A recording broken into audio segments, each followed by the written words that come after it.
Bueno, siguiendo, decir que ese seminario hace parte de un proyecto que se llama Pluriversidades, que llevamos a cabo aquí en La Paz, con esta propuesta de incidir sobre nuevas miradas y perspectivas críticas en el entorno universitario y en la cooperación también universitaria. Y aquí, bueno, como he dicho, que esta edición es fruto de la colaboración con Ernesto Santillán y Emilia Cristina González de la Universidad Autónoma de Baja California. Previamente, en la tercera edición, habíamos trabajado también con la colaboración de la Facultad de Educación y la Facultad de Bibliotecología de la Universidad de Antioquia, y siempre con esta propuesta de trabajar sobre miradas críticas. Antes habíamos hecho en 2024 un seminario sobre universidades y activismos, y este año decidimos seguir con el tema, pero pensando más allá de cómo transversalizar la acción social a las dimensiones de la praxis universitaria, docencia, investigación y extensión. Pero ahora nuestra propuesta es invitar a voces activistas que estén dentro como fuera de la universidad para expresar sus posicionamientos sobre las necesidades de cambio delante de grandes problemas que enfrentamos, es que lo que vamos a hablar luego más. Así, por todo eso, antes de invitar a Mina y Adele, quería preguntar, Ernesto, si quieres hacer algún comentario, saludar y también dar la bienvenida a las personas aquí. Susana, pues muchísimas gracias. Estamos acá juntos, Cristina y yo, ¿no? Vamos Sí. en camino al trabajo, a la chamba acá, ¿no? Comentarles que pues muchísimas gracias a todos, a las personas que están conectadas. Este es un esfuerzo, en gran medida por parte de Rosana, ¿no? Que se hace posible. Y bueno, creemos que el tema es muy importante en este momento, visibilizar la situación del genocidio en Gaza, y para nosotros siempre será pues importante abrir esos espacios en las distintas comunidades donde estamos, ¿no? Pues muchísimas gracias a todos por estar conectados, conectadas, conectadas. Gracias. Bueno, gracias Ernesto. Recordando que ayer en la sesión que tuvimos, que tiene como tema territorios y resistencias fronterizas, habíamos dialogado, hablado, hecho una conversación sobre luchas y resistencia desde las comunidades y las calles, llevadas a cabo por los pueblos originarios de América Latina y por las personas migradas en Europa, especialmente aquí en Cataluña, en el Estado español. Y en ese diálogo fue interesante porque fue posible encontrar los vínculos entre esos dos contextos territoriales muy diferentes, que son entrecruzados por la invasión colonial iniciada el 12 de octubre de 1492, y ahí se habló incluso sobre la celebración colonial del Día de la Raza en México, y como aquí también en el Estado español hay el Día de la Hispanidad. Y bueno, al momento del cierre de la sesión de ayer, yo había comentado cómo desde los activismos colectivos migrantes y antirracistas aquí en Barcelona, en la manifestación anticolonial que se hace a cada 12 de octubre, a cada año, para reivindicar el fin de las violencias, símbolos y políticas de carácter colonial y racista, el lema de este año fue: al genocidio ni perdón, ni olvido, ni hoy, ni en 1492. Entonces, con eso, yo abro aquí la segunda sesión. Seguimos hablando sobre el tema del genocidio, y el genocidio el que empezó en 1492, que fue más el foco de ayer y cuyas consecuencias siguen hasta hoy. Y hoy seguimos hablando sobre el genocidio que estamos testimoniando con ojos y corazones muy atentos, lo que está pasando en Palestina. Y recordando que a pesar de la declaración reciente de alto en fuego del Estado de Israel, lo que vemos hoy es la continuidad del genocidio, con decenas de muertos, no cumplimiento por parte del Estado de permitir la entrada de alimentos y géneros de primera necesidad a la población, además de diversos otros derechos que siguen siendo violados. Entonces, con este lema de que al genocidio ni olvido ni perdón, yo abro esta segunda sesión para decir que el genocidio de Gaza no está olvidado, Seguiremos atentas y atentos, líderes de indignación y también de solidaridad. Y la nuestra propuesta aquí también es debatir como entre territorios tan lejanos y diferentes como aquí en Cataluña y México, las universidades, los espacios también fuera de la universidad pueden sí mantenerse atentas y activas contra el holocausto palestino y ese laboratorio de la muerte que se instaló allí desde hace 75 años o incluso más y que se agravó a partir del 7 de octubre de 2023. Y decir que en Palestina hoy es un caso tan grave porque allí se están definiendo los contornos de las fronteras de nuestro sentido común de humanidad, que está siendo tan rechazada por los poderes sionistas, fascistas, islamofóbicos, racistas y coloniales. Bueno, con esto seguimos. Voy a presentar a las dos personas que tenemos aquí invitadas, agradecer por haber aceptado participar en este diálogo, en este conversatorio. Adel Mohamed es activista palestino-mexicano, cofundador del Comité Mexicali en Solidaridad con Palestina, es egresado de Ingeniería Industrial y ya viene impartiendo varias pláticas y actuado como ponente en congresos en Estados Unidos y México sobre resistencia palestina contra el genocidio. Y aquí también tenemos a Mina El Hassak, estudiante del grado de Traducción e Interpretación de la Universidad Autónoma de Barcelona y que forma parte del movimiento estudiantil por Palestina, dentro del colectivo UAB Acción por Palestina, participando activamente en actividades de sensibilización y movilización en defensa de los derechos del pueblo palestino. Y él ya nos explicará cómo están trabajando actualmente para el boicot académico y material dentro del campus con el objetivo de cerrar los vínculos institucionales que normalizan la complicidad con el régimen de ocupación israelí y genocida a Palestina. Bueno, con esto yo abro, pero antes de todo yo quería hacer una pregunta y pasar la palabra, puede ser primero a Ladel, que nos explique desde tú mismo, nos cuente cómo te has involucrado en el activismo por Palestina y cómo esa implicación se relaciona con tu historia de vida. Correcto. Primero que nada, muy buenos días y muy buenas tardes a todos. Rosina y Ernesto, muchas gracias por la invitación y me gustaría empezar a responder la pregunta. Yo no escogí ser activista. Yo siento que la vida me forzó a ser uno. Como Rosana dijo, mi nombre es Adel Mohamed y hoy en día soy absolutamente todo lo que Mr. Trump odia. Soy el mexicano que viene a robarle sus trabajos y el palestino que viene a desafiar la falsa propaganda que han estado moviendo durante décadas. Y me gustaría explicarles, soy mexicano por mi madre, que fue una bella mujer nacida en Michoacán, y palestino por mi padre, que fue un hombre muy trabajador nacido en 1940 en Nablus, Palestina. Y desde que yo era un niño, mi padre me contaba historias y aventuras de pueblos muy lejanos que solamente podía imaginar. Sus aventuras de cuando él era un niño. Y, y me contaba que jugaba corriendo por las calles, jugaba en los techos de las casas, a las carreras con sus amigos, o las historias de su madre que se despertaba muy temprano a preparar el pan del desayuno.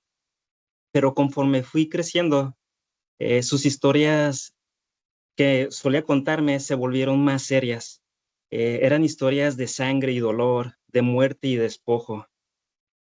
Y, y de cómo los sionistas, al llegar a Palestina, hicieron y deshicieron todo en su camino.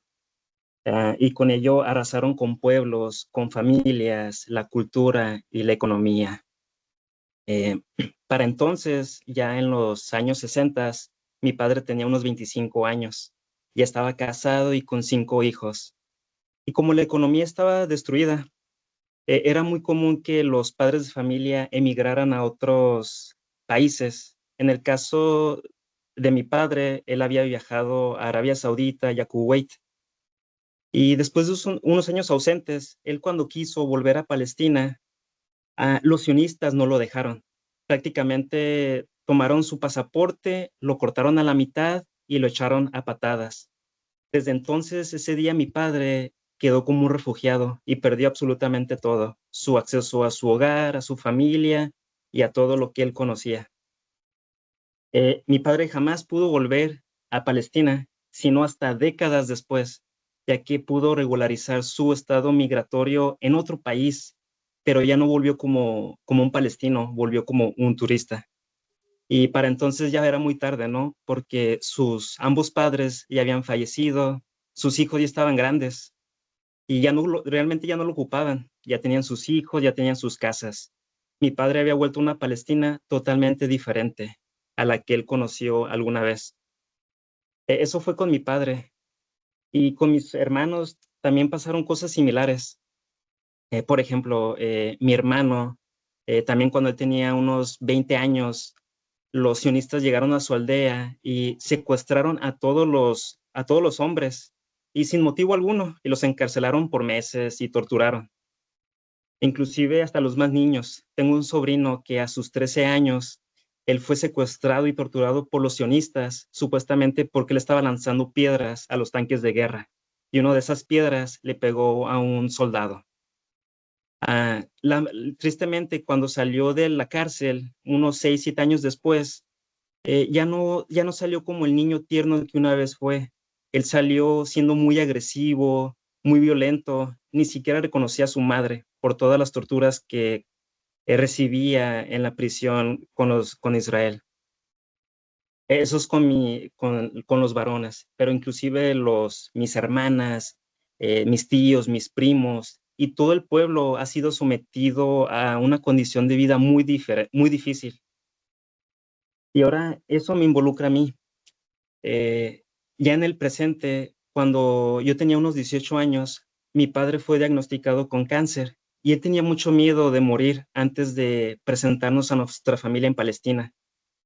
Así que ese mismo año, en el 2010, por primera vez viajé a Palestina, conocí a mis hermanos, el pueblo donde mi padre creció y pude ver por mis propios ojos toda la opresión y sufrimiento que Israel ha ejercido sobre los palestinos.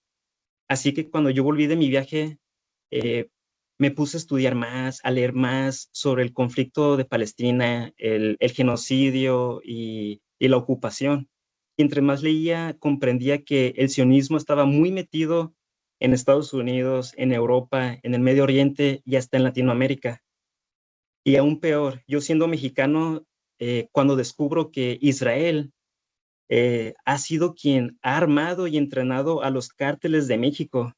No sé si hayan escuchado sobre México, pero actualmente tenemos un gran problema con ellos. Uno de los casos más famosos son los cárteles los Zetas, que está comprobado que Israel fue quien los armó y los entrenó, que han sido uno de los cárteles más sangrientos en México.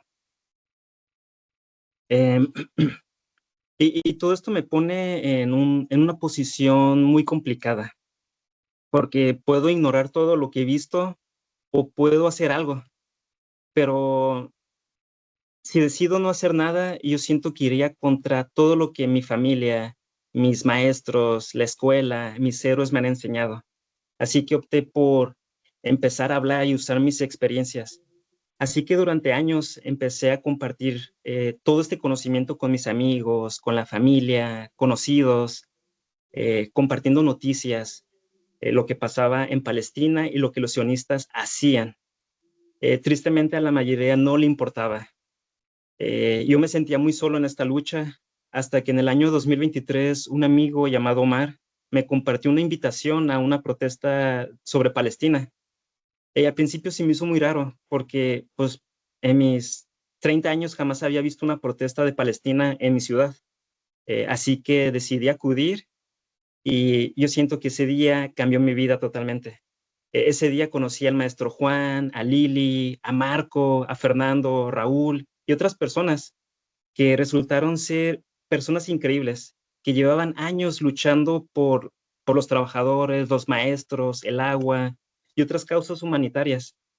Y desde ese día, que fue como una semana después del 7 de octubre, decidimos formar un comité, el Comité de Solidaridad con Palestina.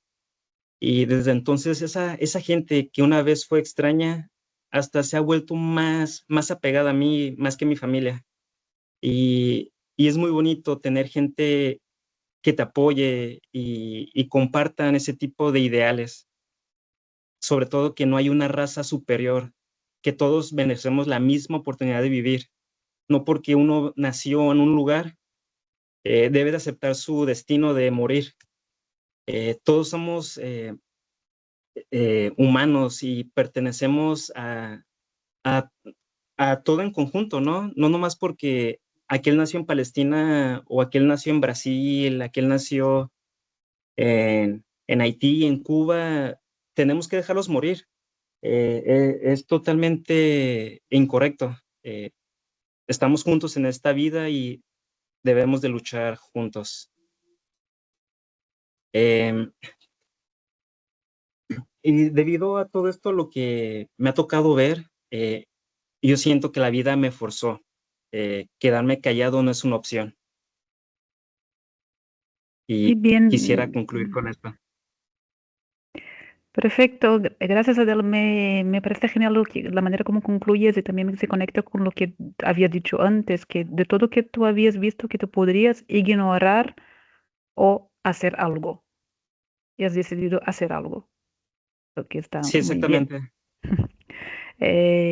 Bueno, paso la palabra a Nina, que nos explique también cómo el activismo, especialmente por Palestina, pero igualmente también puede ser por otras causas, se involucra con, con tu historia de vida y con los significados que puedes sentir desde tu implicación.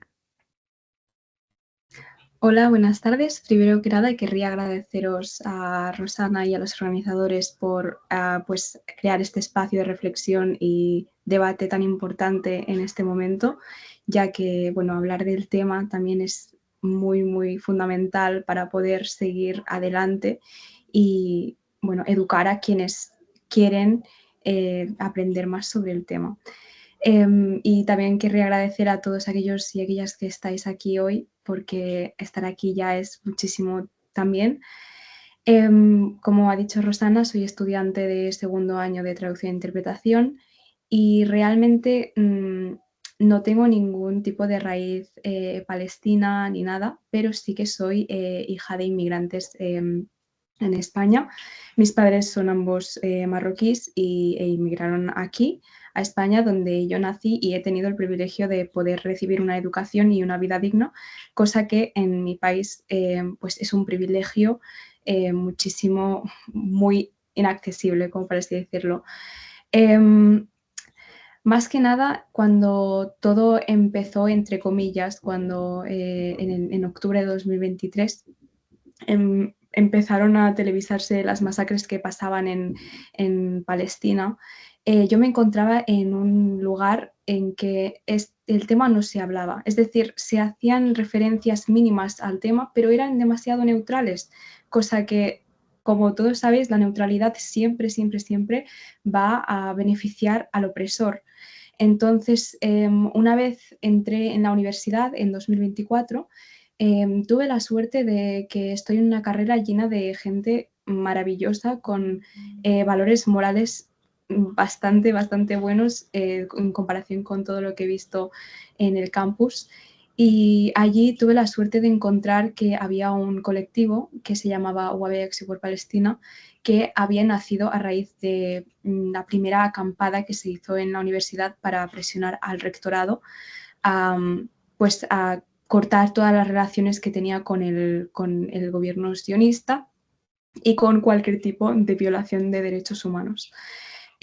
Allí encontré a gente de la que aprendí muchísimas cosas porque no era la persona más educada sobre el tema, sobre todo, pero me encontré rodeada de muchísima gente que me enseñó muchas cosas y allí descubrí que realmente yo podía hacer una cosa u otra, como ha dicho Adel, ver lo que pasa y callarse, porque dices, bueno, yo si hablo no voy a hacer ningún cambio, pero realmente si pensamos un poco y razonamos cada uno si pone su granito de arena, pues al final se pueden llegar a cambios más grandes. Entonces, ante una injusticia tan prolongada que viene de décadas y décadas, uno no puede estarse en silencio, porque el silencio ha estado pasando durante todo este tiempo y no hemos conseguido nada, entonces no perdemos nada por intentarlo tampoco. Además, porque hoy en día tenemos la suerte de que especialmente la gente joven siente como una impotencia al ver que toda la realidad se tergiversa ante nuestros ojos de una forma tan grosera, como sin ningún tipo de vergüenza, como intentan manipular todo aquello que leemos y vemos cuando realmente es muy fácil abrir los ojos y ver la realidad. Solo el que no ve la realidad es porque no quiere. Entonces, a raíz de esto, pues decidí aportar mi granito de arena, aunque no sea mucho, pero es algo. Y aparte también he llegado a la conclusión que necesitaba encontrar un vínculo entre lo que yo creo y lo que yo estudio, porque al final la mayoría de mi tiempo lo paso en un ambiente académico, educativo en el campus, donde estoy rodeada de estudiantes o profesores. Y allí yo me pregunté que cómo relaciono lo que yo creo con lo que yo estudio. Como estudiante de traducción e interpretación, me he dado cuenta que el valor de las palabras, cómo una palabra puede quitar la dignidad y quitar el valor a algo o realmente llamar las cosas por su nombre, que es lo que ahora es lo que se está empezando a hacer finalmente, ¿no? Además de eso, también pienso que es importante que nuestros estudios y los aprendizajes que adquirimos en los espacios académicos podamos adquirirlos a la vida real, a nuestro día a día. Si no, no sirven de nada.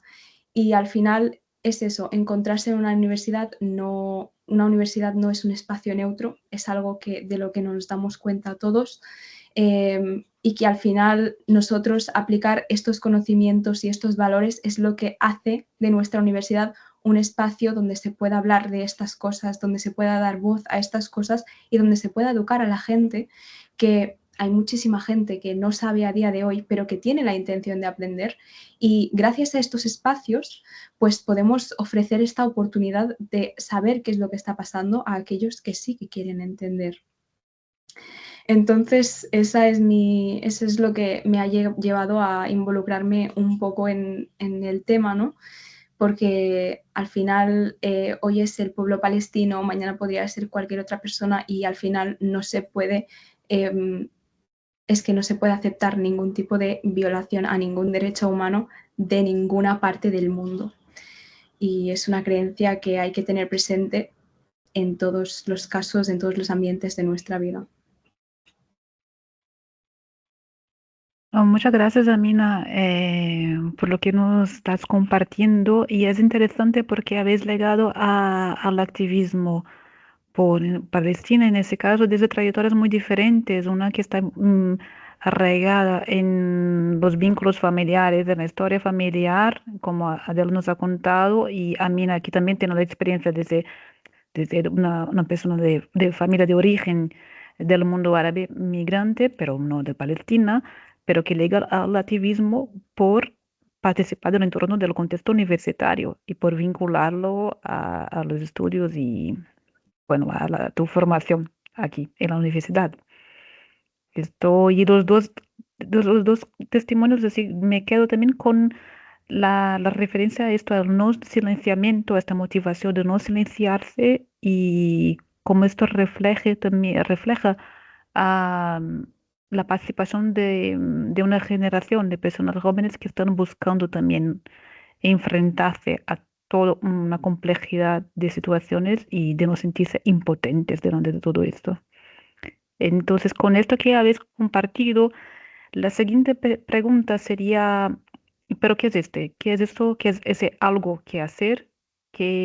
cómo os movilizáis en cada uno de vuestros colectivos y cuáles son qué se puede hacer por Palestina desde territorios tan lejanos y qué estáis haciendo, cuáles son las reivindicaciones desde vuestros territorios locales y obviamente sabemos que la red de apoyo a Palestina es global, por lo tanto es indispensable estas acciones a los diferentes contextos. Si nos puedes explicar un poco. Adele, si quieres empezar. Sí, claro. Ah, yo creo que primero que nada tenemos que tomar en cuenta algo, que el lobby sionista está en todas partes. Llevan décadas y décadas alimentándonos con falsa información. Así que el problema hoy en día es ir en contra de lo que la gente creía saber. Llevan años con películas, con series, documentales, haciendo creer que Israel es el pueblo de Dios, que Israel solamente quiere vivir en armonía, que Israel solo busca vivir. Sí es verdad que buscan vivir, pero realmente no han buscado vivir en armonía. Han querido hacerlo a sus propios términos, eh, lo cual es muy triste porque al hacer eso subyugan, someten a otra cultura. Ah, pero yo veo que ese es el problema más grande, ir en contra de lo que la media nos ha hecho creer. Por ejemplo, en donde yo soy de México, hay mucha influencia norteamericana y un gran porcentaje, no sabré decirte exactamente cuánto, pero un gran porcentaje de México se cree absolutamente todo lo que Estados Unidos nos dice. Así que como primer paso, yo siento que lo que podemos hacer es no quedarnos callados y concientizar a la gente. En vez en cuando compartir una noticia sobre lo que pasa en Gaza, lo que pasa en Palestina. En el caso mío, que empecé en el 2010 a compartir noticias, a hacer videos, eh, mucha gente pues empieza a dudar, ¿no? De que tal vez no, las cosas no son tan blancas y negras como las películas nos los muestran. Y ahí despiertas un poco de curiosidad en las personas. Y yo siento que eso sería lo primordial, ir en contra de todo lo que nos han querido meter durante décadas.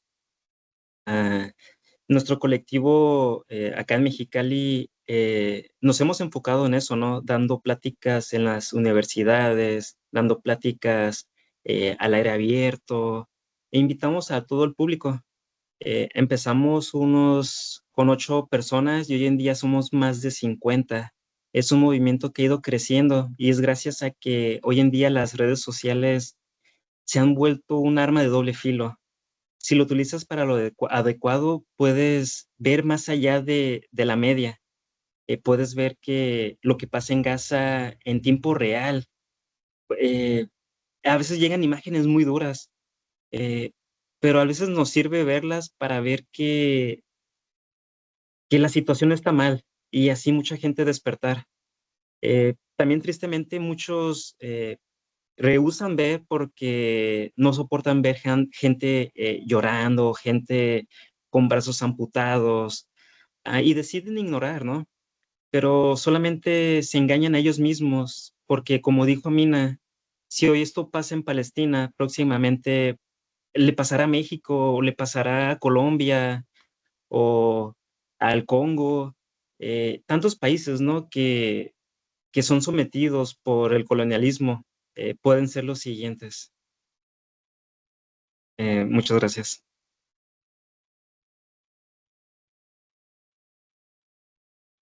Mina, si quieres comentarlo también, por favor.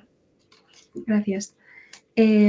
Bueno, nosotros, nuestro objetivo dentro del campus es, como he dicho anteriormente, transformar nuestra educación en una herramienta de cambio social, y lo que hemos estado haciendo fundamentalmente es hacer presencia, estar presentes en el campus. Ser la presencia de Palestina, que no se deje de hablar de ella, aunque esté en el fondo, porque muchas veces pasa que se sobreponen otras cosas, pero estar allí ya hace muchísimo.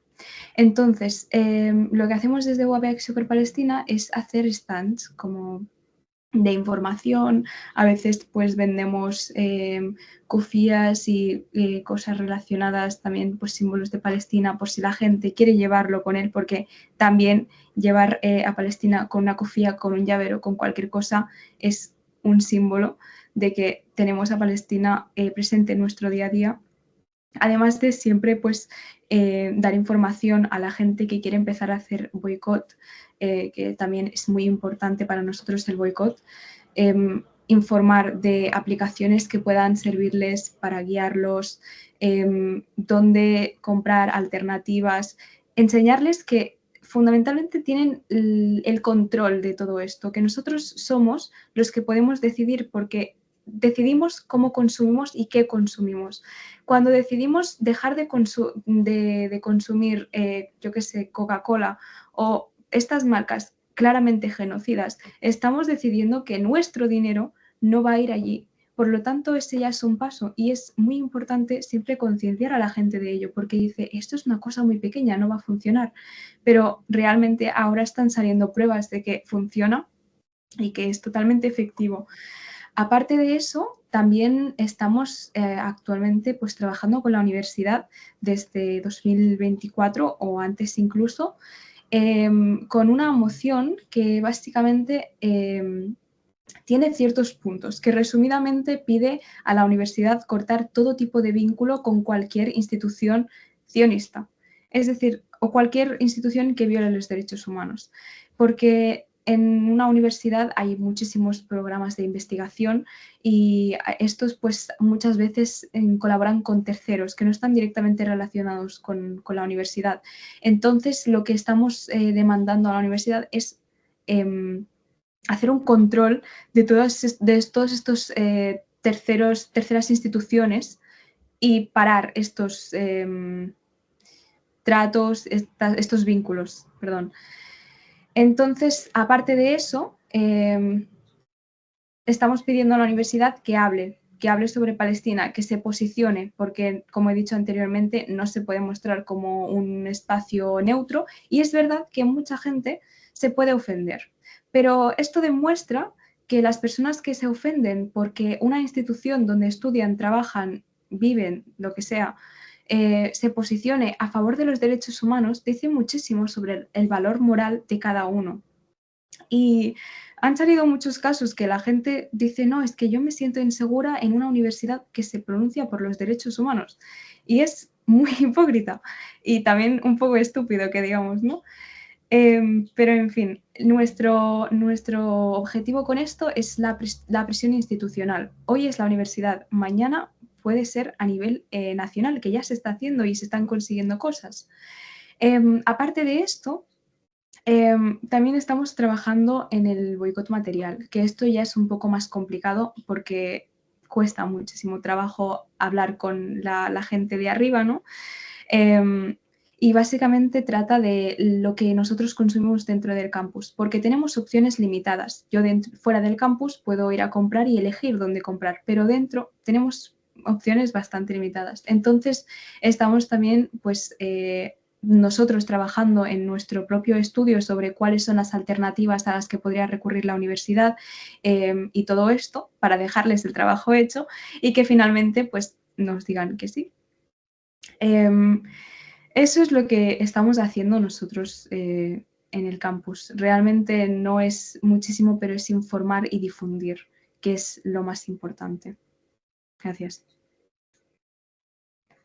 Bueno, muy bien. Los dos trabajando con el sentido de sensibilización y sobre todo con acción concreta, con el tema del boicot a la compra de los productos que están vinculados, que tienen algún tipo de relación con el Estado de Israel. Y aquí es complejo porque hay tantas empresas, los productos que nosotros como consumidores final consumimos y otras tantas de empresas que están por detrás que a veces no tenemos acceso, pero que hay muchos colectivos también globalmente que están incidiendo, ¿no? Empresas de logística, de tecnología digital Y yo comento esto porque algún momento Adela había comentado también que en México una buena parte de las tecnologías militares y del entrenamiento de los narcos es, viene del Estado de Israel. En toda América Latina, la verdad, la formación, el entrenamiento de policía y tecnologías digitales de vigilancia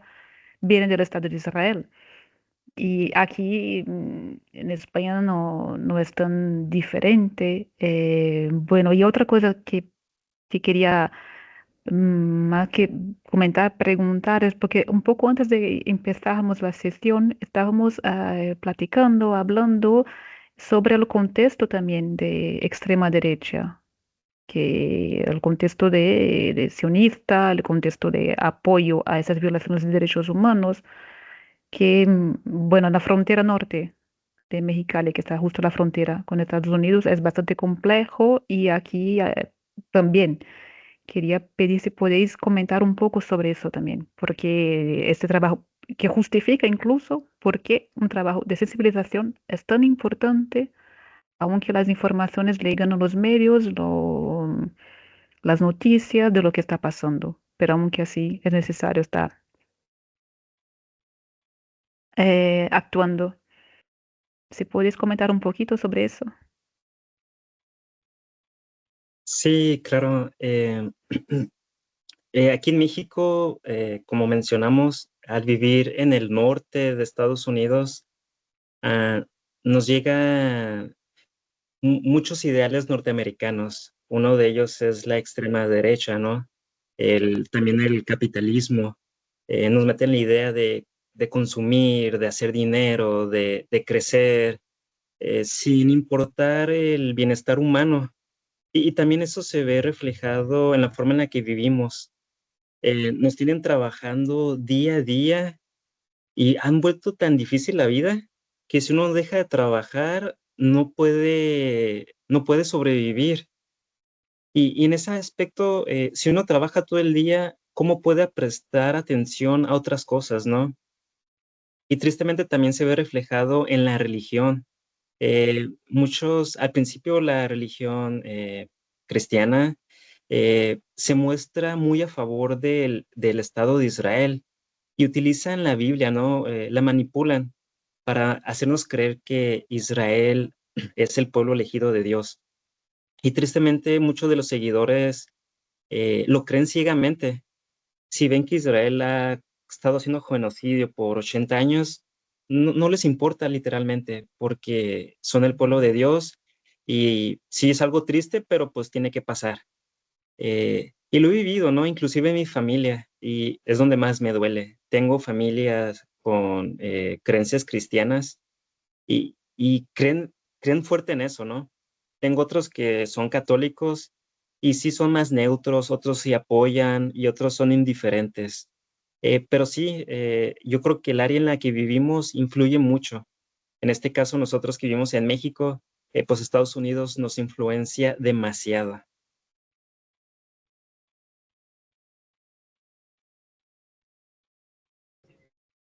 Eh, Gracias.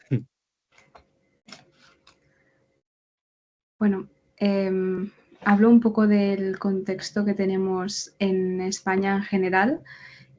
Bueno, a nivel europeo, estos últimos años estamos viendo un auge de la extrema derecha que siempre ha estado, pero estos últimos años pues ha crecido bastante y esto pues se ha vuelto más notable en nuestros ámbitos del día a día, como puede ser pues también en la universidad, donde pasan cosas, comentarios, eventos contra los derechos humanos, ¿no? Como comentábamos anteriormente, la semana pasada se invitó a una persona facha a la universidad, bueno, se autoinvitó, y claro, delante de esto, los estudiantes con un mínimo de sentido ético, pues nos hemos movilizado en contra.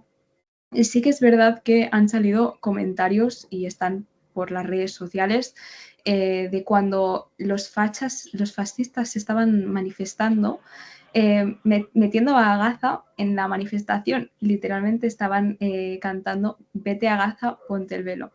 No sabemos tampoco qué tipo de sentido tiene eso, pero bueno. Es el odio a una persona, a un grupo de personas, y eso es lo que los une, el odio. Por lo tanto, delante de esto, tenemos que, es una cosa real que la gente de extrema derecha es muy poca en comparación con todos aquellos que estamos en contra de eso. Y la verdad es que también nos hemos encontrado como colectivo que hacemos pues actividades al aire libre como murales y esas cosas que se vandalizan, que tiran comentarios, que viene gente que dice ser pues religiosa, ¿no? Y que dice cosas que no, que dice que es la tierra de Dios, que esta gente está destinada a morir y a sufrir pues, por algo que está escrito, ¿no? En general, esto está en todos lados, diría yo, pero es siempre recordar que somos muchísimos más los que estamos en contra de todas estas barbaridades que se dicen y que al final si seguimos pues haciendo esta presión y hablando de ello, pues se puede vencer, ¿no? A toda esta ignorancia. Y ya estaría. Gracias. Vale, fue muy bien. Ahora entrando a la tercera pregunta, que ya está conectada a lo que ya habéis comentado, pero sería para profundizar un poco más, porque nuestra idea de este seminario es estar hablando de activismos dentro y fuera de la universidad y pensar la universidad como un espacio en que la acción social y la mirada de derechos humanos, de poner en el centro una transformación real del mundo, sea el objetivo de mucho de lo que hacemos aquí. Entonces quería preguntar esta como la tercera pregunta que tenemos pensado en este conversatorio, sería ¿qué es que se puede hacer desde la universidad? ¿O qué que está haciendo bien y qué se tiene que mejorar? La universidad puede ser un espacio clave para, bueno, para impactar, digo, las movilizaciones de soporte a Palestina. ¿Está bien si comienzo? Gracias. Definitivamente yo sé que la universidad es uno de los mejores lugares para comenzar. Lo ideal es que uno empiece desde casa, pero puesto que muchas veces nuestros padres están ocupados, la universidad es uno de los mejores lugares. Eh, yo siento que la universidad debería ser un espacio diseñado para enseñarnos el pensamiento crítico, eh, enseñarnos a pensar y actuar, cómo llevar la información a la acción. Últimamente, por lo menos en México, yo siento que le hemos dado tanta importancia a temas académicos que nos hemos olvidado de temas humanitarios. Eh, y muchas veces depende de la universidad a la que vayas, pero yo siento que jamás deberíamos de omitir esos temas. Sé que son difíciles, pero la mejor manera de evitar que pasen es hablar sobre ellos. Eh, como bien sabe, ¿no? El que no conoce su historia está condenada a repetirla. Esto aplica en lo que pasa en Gaza, en lo que ha pasado en las conquistas. Es importante hablar de esos temas. Son duros y sé que a veces son vergonzosos para los países, saber lo que han hecho en el pasado, o etcétera, etcétera, ¿no? Hablando en todas las naciones. Por eso es importante que los mencionemos. Am, y es una edad adecuada en la que el humano empieza a tener dudas, quiere saber más. Y yo siento que como docentes es el momento adecuado de fomentar todo eso. De hecho, yo quisiera felicitar mucho a España y a su gente. Estando aquí en México, nos llega mucha información de las protestas, de que el pueblo no está conforme, de que el gobierno ha hecho cosas, ¿no? Para evitar el genocidio y, y ha tomado acciones. Es algo que admiro y respeto mucho de España. Y quisiera usar una frase que espero que la reconozca, ¿no? La gente de allá. España ha mostrado tener más orgullo que don Rodrigo en la horca. Y viva España, viva México y viva Palestina. Y gracias. Gracias, Adel. Bueno, yo personalmente no conozco la frase. Si alguien conoce y puede explicar, agradezco. Y una Eh, pregunta más, porque tú eres ingeniero industrial, sí, ¿correcto? Durante tu formación en la universidad, ¿algún momento habías tenido la oportunidad de encontrar espacios así de diálogo sobre cuestiones humanitarias? no, lamentablemente en la época que yo estudié, allá en el 2010, tristemente jamás tocamos temas humanitarios. Siempre fue álgebra, física, materiales, pero jamás fueron temas humanitarios. Yo siento que parte del problema que México tiene se debe a eso. E ignoramos los que nos convierte humanos. Gracias, Adel. Muy, muy fuerte tú lo que dices y de que se ignora lo que nos convierte en humanos, que esto no deberíamos ignorar nunca. Y Amina, que si quieres, por favor, compartir tus reflexiones al respecto. Sí, bueno, es un poco parecido a lo que dice Adel. La universidad es un espacio fundamental para hacer cualquier tipo de movilización y también cuando uno entra a la universidad es cuando se da cuenta de que hay muchísimo más de lo que siempre ha visto, siempre ha conocido, porque en ese espacio es donde se reúne una variedad de tipos de persona y es lo bueno de ello, ¿no? También es una cosa a favor y como decía Del, que depende también mucho de qué universidad, en qué universidad te encuentres, es que en la UAB tenemos la suerte de que la universidad como que nos apoya un poco con el movimiento de hablar de los temas que nos interesan, ¿no? Porque al final también tiene una posición bastante a favor de los derechos humanos, que es lo mínimo, pero también es ver alrededor y ver que hay universidades que no hacen nada al respecto, que donde no hay ni un, o sea, no se alza la voz de ningún modo y es bastante vergonzoso. Entonces, sí que en la universidad, mientras uno estudia y aprende, amplía sus horizontes, pues se da cuenta de lo que va pasando en el mundo, ¿no? Que es importante.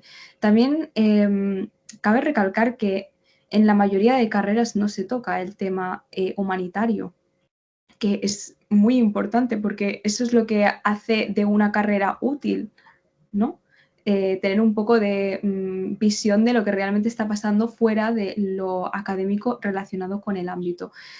Nosotros tenemos la suerte de que sí tenemos estos colectivos y que se hace fuera del el currículum académico, pero también hay algunas carreras, normalmente de humanidades y letras, donde sí que se trata un poco el tema, se habla de ello.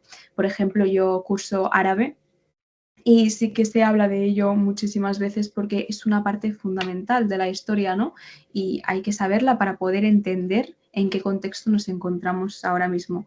Por lo tanto, difundir y estar abierto a todo tipo de opiniones, pero siempre usando el pensamiento crítico, que es muy importante y que hay que fomentarlo en esta etapa sobre todo.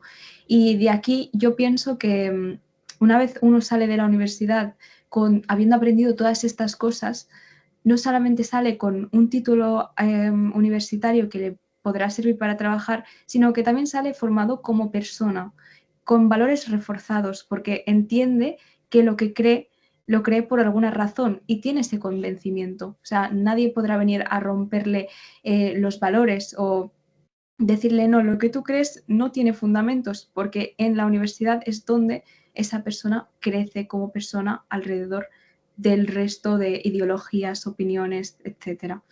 Por lo tanto, es un espacio fundamental y que pienso que no solamente debería ser la universidad, sino que también debería extenderse a institutos, colegios y cualquier tipo de el lugar donde se reúna la gente joven especialmente porque son el futuro, ¿no?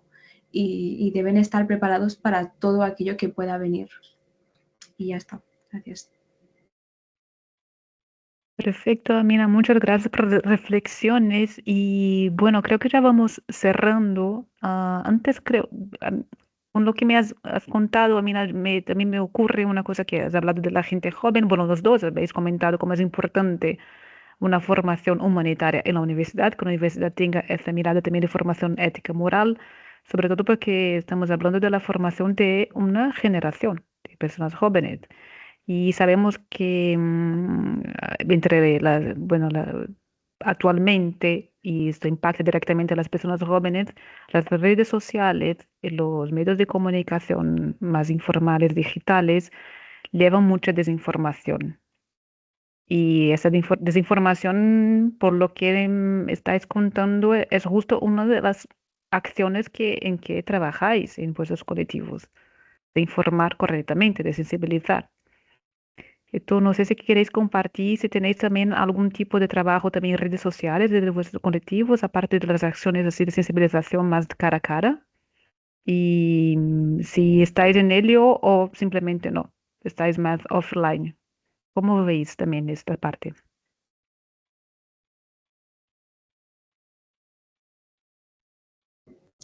Bueno, ¿quieres empezar tú, Adel? Conmigo es un caso muy particular. Em, en mis redes sociales comparto todo, ¿no? Pero es muy triste porque casi siempre a final de mes tengo que borrar todo, porque cruzo mucho Estados Unidos, porque viajo mucho a Palestina y es muy triste, no les miento, siempre que voy a Palestina, los sionistas me tratan como un criminal, sin ni siquiera nunca haber matado a nadie. Siempre cuando quiero entrar, me mandan a una segunda inspección, me cuestionan por horas, preguntas bien básicas, dónde vivo, a qué me dedico, a qué vengo, qué familia tengo, quieren saber quién es mi padre, quién es mi abuelo, mi bisabuelo, información que inclusive yo no conozco y andan pregunte y pregunte.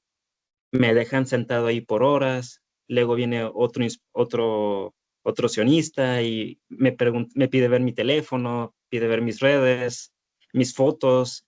Prácticamente no me dan privacidad. Eh, y uno si se rehúsa, pues le va peor, ¿no?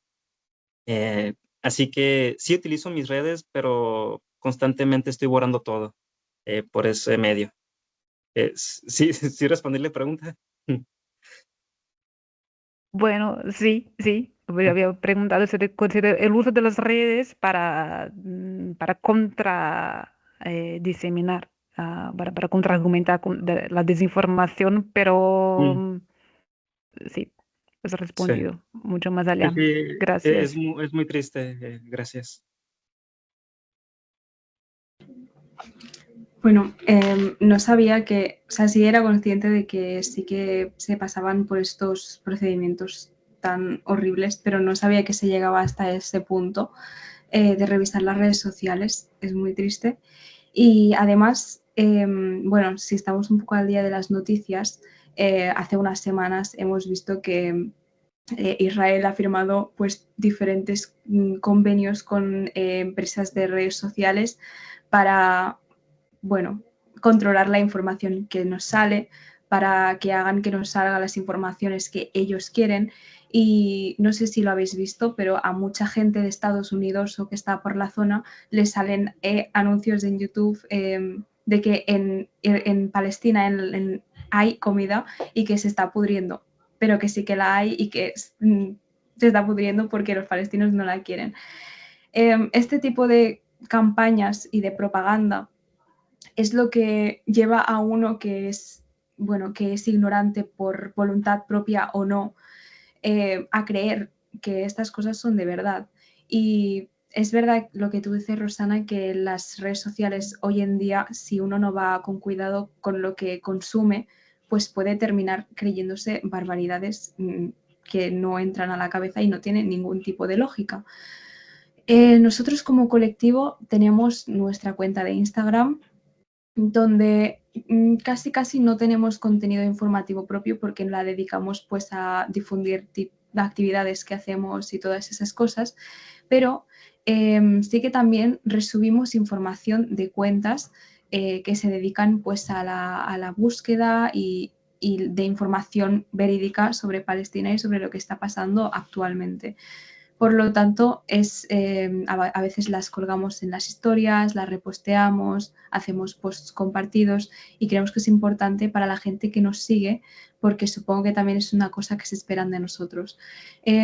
Más por lo de las redes personales, sí que, bueno, ahora que lo veo es un privilegio poder compartir esta información libremente sin que nadie esté supervisando lo que estoy compartiendo o lo que no, que me parece muy triste, la verdad, pero sí que también en Instagram, en TikTok, pero en Instagram sobre todo hay muchísimas fuentes fiables sobre todo lo que está pasando y además cabe recalcar que no es algo que haya que buscar mucho para verlo, porque es un genocidio totalmente documentado. Lo vemos por las noticias, lo vemos en todos lados. Entonces no hay que ir a buscar mucho como para ver, oye, se están asesinando a niños, se están asesinando a mujeres, a hombres, se están torturando, los están matando de hambre. Entonces, al final, aparte de tener en cuenta lo que consumimos, es un poco sentido común. Y el que no sabe es porque no quiere. Y a estas alturas es muy obvio, ya no estamos como al principio que la gente ponía la excusa de no, es muy político, que al final sí que es político, o no, yo no tengo por qué pasar por estas cosas y verlas, necesito un descanso, afecta a mi salud mental. Es un poco egoísta porque nosotros podemos salir a la calle y ver que seguimos teniendo una vida normal y corriente, pero ellos no tienen la opción de tomarse una pausa o de decidir si hoy ver eso o no verlo. Por lo tanto, al final las redes sociales sí que juegan un papel muy importante, pero no hace falta ser muy inteligente como para encontrar lo que realmente está pasando. Así que eso es todo.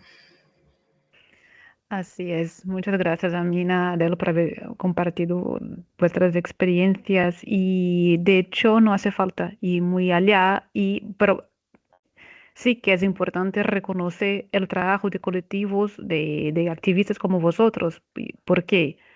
Solo después de casi 2 años de genocidio, bueno, de que se explotó un proceso genocida que ya viene de décadas, pero que se agravó ese proceso, es que por fin autoridades globales como las Naciones Unidas han declarado lo que ya sabíamos hacía mucho tiempo.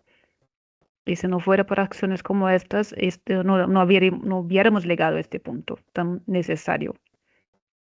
Y que la información también sobre lo que está pasando en Gaza no estaría circulando y muchas veces de manera directa por personas que están allá, gazantíes, que están reportando, periodistas que están, o personas de pie de calle que están de la manera que pueden también informando y enviando materiales y todas estas fotos, imágenes y vídeos que nos llegan a nosotros aquí, de hecho. Y esto que creo que el trabajo que se hace de diferentes lugares, grupos, colectivos, de como acciones como la que lleváis, son relevantes para eso.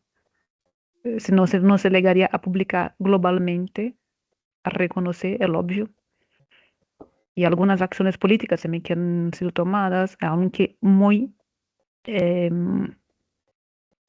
tímidas o ineficientes, por ejemplo, como la declaración de boicot del Estado español, que todavía no es lo que se esperaría que fuera, que no es un boicot total, pero es una iniciativa que en comparación con otros países sí que está bien.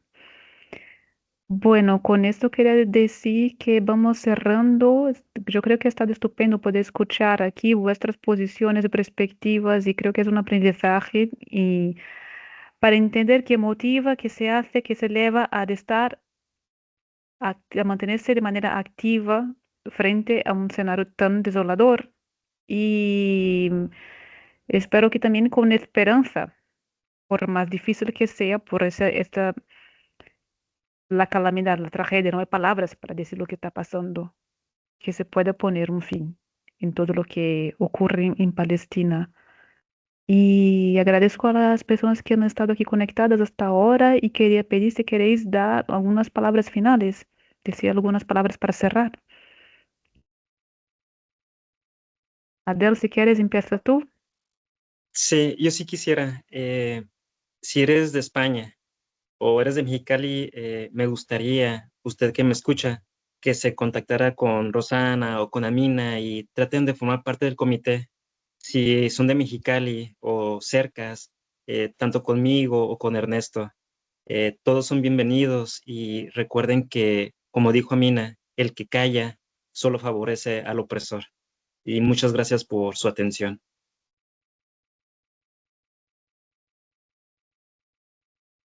Muchas gracias, Adel. Y bueno, sí, la invitación está hecha. Y Amina, si quieres, por favor, también decir tus palabras finales.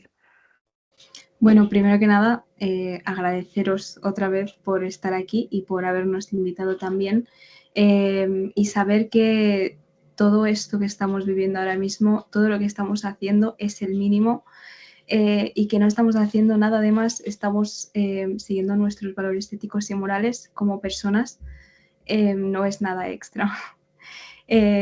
Y que elijamos bien estar en el lado correcto de la historia porque la historia se repite. Y no fallemos otra vez, no fallemos como humanos aquellos que más nos necesitan, seamos la voz de los que no la tienen porque se la han quitado. Y muchas gracias. Bien, bueno, antes de cerrarnos, veo Ernesto aquí. Si quieres también enviarnos un saludo, decirnos algunas palabras, Ernesto. Pues más que nada agradecerles a Amina, a Adel, ¿no? Por las palabras, por sus comentarios, por la forma en que nos van ayudando a crear conciencia sobre las cuestiones que estamos precisamente abordando, ¿no? en el seminario. Y bueno, si hay gente de Mexicali acá conectada, invitarles que en este momento se va a presentar la embajadora del Estado de Israel en el Congreso del Estado. Entonces, por eso nos venimos para acá, para escucharle, para apoyar también el movimiento desde acá. Y si tienen oportunidad, pues que se dejen venir al Congreso para también hacer sentir su apoyo, ¿no? También al pueblo palestino desde el Congreso del Estado de Baja California. Muchas gracias, Rosana, muchas gracias por todo. Pues entramos al Congreso porque ya parece que va a comenzar también. Buena sesión al Congreso, Ernesto, muchas gracias. Sí, Y bueno, quedamos por aquí. claro que Adel, sí. Amina, os agradezco muchísimo y que esta sesión sea un espacio, un momento también para fortalecer las luchas porque no es fácil. Y la lucha sigue y seguirá. Claro. Un abrazo a todos, todos que están también acompañando. Muchas gracias. Hasta luego. Adiós. Gracias, hasta luego. Adiós.